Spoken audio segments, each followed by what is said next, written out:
Est-ce que tu connais l'histoire de la mariée anglaise?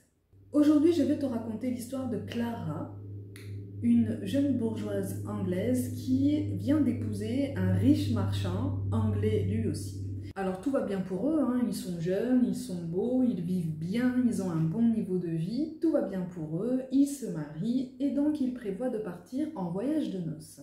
La destination du voyage de noces est fixée, elle sera sur la route de Nice, ou en tout cas aux alentours de Nice, dans une grande villa qui ressemble à un château plutôt triste, plutôt terne, puisque meublé assez modestement, même s'il y a quand même une galerie de portraits peints, hein, donc de peinture. Hein. C'est une bâtisse qui n'a pas été habitée pendant un moment et qui est assez reculée. Qu'à cela ne tienne, de toute façon pour les jeunes mariés, puisque ce sont aussi les jardins qui les intéressent, jardins qui sont visiblement assez majestueux et qui respirent une forme de tranquillité. Et comme elle est située au bord de la mer, c'est idéal puisqu'ils sont tranquilles, ils sont entourés d'une forêt. Même si l'ambiance est un peu sombre et triste, la bâtisse en garde quand même une dimension qui pourrait la faire ressembler à un palais. Ce qui est quand même étrange avec Clara, c'est quand même qu'elle est d'un tempérament assez sombre, assez triste. On la trouve régulièrement plongée dans une forme de méditation triste. Ça n'est même pas une méditation contemplative qui t'aide à te satisfaire de ce que tu vis. On est plutôt sur une forme d'angoisse, une forme d'anxiété, quand même assez grandissante avec le temps. Malgré tout, les jeunes mariés partent en voyage de noces et prennent la route jusqu'aux alentours de Nice.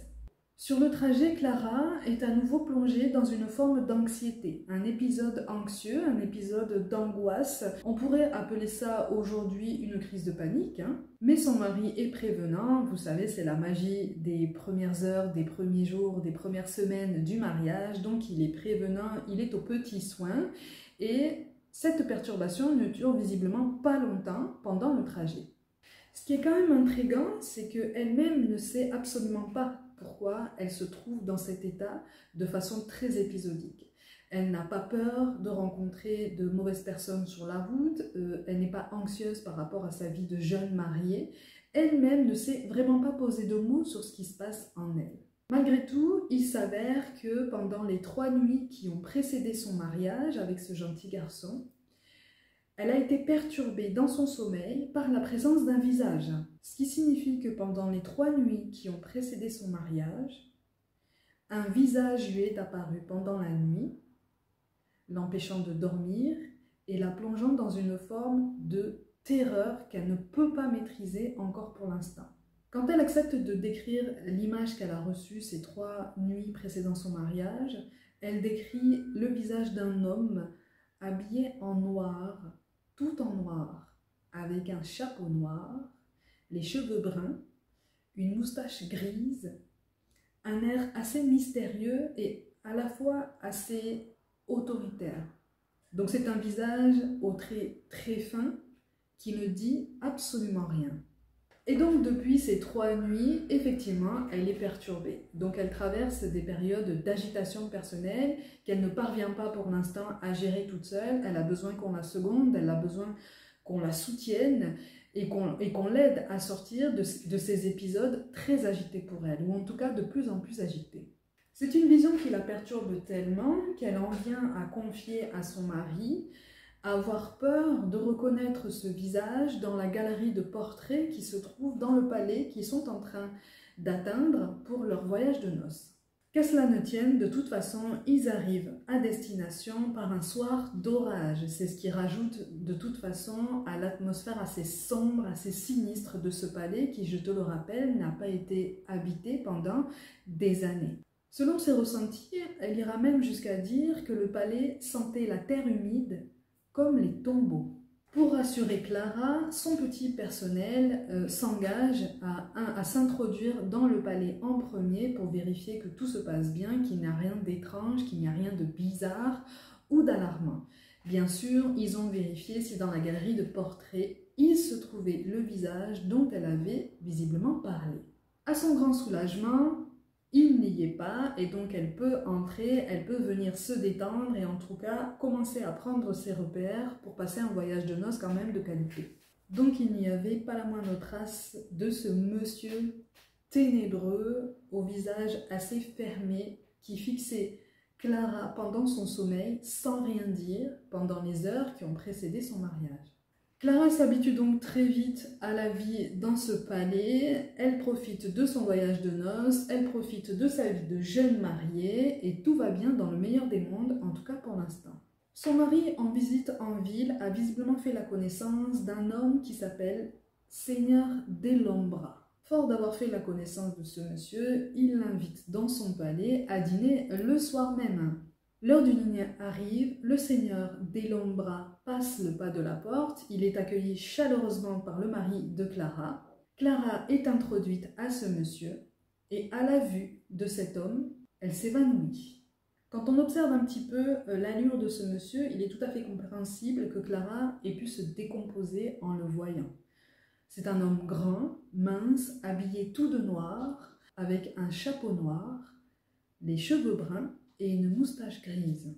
Le dîner est donc reporté au lendemain, le temps de laisser le temps à Clara de se remettre justement de ses émotions. Le lendemain, le seigneur Delombra se présente à la grille de la propriété, simplement pour prendre de ses nouvelles. Comme elle n'allait pas mieux, il est revenu plusieurs jours plus tard, à plusieurs reprises, toujours sous le même prétexte.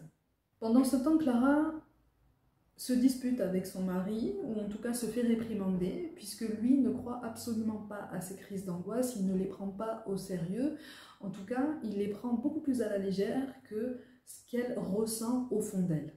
Au bout de quelques jours, à force d'être sollicitée et conditionnée par son mari, Clara accepte que le dîner ait lieu à nouveau. Le seigneur Delombra arrive, on lui présente à nouveau, et cette fois-ci, elle parvient à se tenir debout, elle parvient à garder ses esprits, malgré le fait qu'elle soit quand même toujours aussi troublée par la présence et cette espèce d'aura très ténébreuse et très mystérieuse, et aussi très terrifiante, que dégage ce monsieur. Au fil du temps, le seigneur Delombra devient un habitué de la maison. C'est quelqu'un de très cultivé qui aime notamment la grande musique, la peinture et la littérature. Malgré tout, à chaque fois que Clara se trouve en sa présence, elle ne parvient pas à le regarder dans les yeux. Et par moments, elle le fixait avec une forme d'adoration à la fois admirative et terriblement apeurée. Elle était à la fois fascinée et terrifiée. Quand lui la regardait, il donnait l'impression de la contempler du fin fond des ténèbres. Au bout d'un moment, Clara s'ouvre quand même à son mari et lui confie que ce monsieur la terrifie réellement. Et dans son cartésianisme bien ancré, son mari lui répète que de toute façon, le seigneur Delombra reviendra régulièrement à la maison puisque c'est un bon ami, c'est une bonne connaissance, c'est quelqu'un de bonne compagnie à qui de toute façon il fait entièrement confiance. Quelque temps se passe encore, le seigneur Delombra revient de temps en temps dîner au palais. On surprend ce monsieur en train de fixer Clara dans la pénombre d'une pièce, toujours dans un coin de la pièce, toujours de façon très silencieuse, de façon très insistante et particulièrement terrifiante pour Clara, qui, je le rappelle, est saisie par sa ressemblance avec le visage qui lui est apparu 3 jours précédant son mariage. Malgré tout, un soir, plus aucune trace de Clara. Elle avait littéralement disparu du palais. Elle était introuvable. Son mari se met donc à sa recherche avec son valet et tout le reste du personnel qui se charge effectivement de lui prêter main forte. Le jour se lève le lendemain et ils font une halte dans un relais de poste dans lequel on peut louer des chevaux. Malheureusement, il leur est impossible d'avancer plus loin parce qu'ils apprennent qu'un homme avait déjà loué tous les chevaux et les avait fait envoyer aux 4 coins du pays. Et cet homme qui la veille avait fait cette démarche pour envoyer tous les chevaux disponibles aux 4 coins du pays n'était autre que le seigneur Delombra. Les seules informations que le jeune marié reçoit en complément, c'est qu'il était accompagné d'une jeune dame anglaise qui était blottie, complètement terrifiée, au fond de sa voiture. À partir de ce jour et à partir de cet endroit, personne ne sait dans quelle direction est allée Clara, ni ce qu'elle est devenue, puisque personne ne l'a absolument jamais revue. Alors à ton avis, dans cette histoire, où se trouve le paranormal.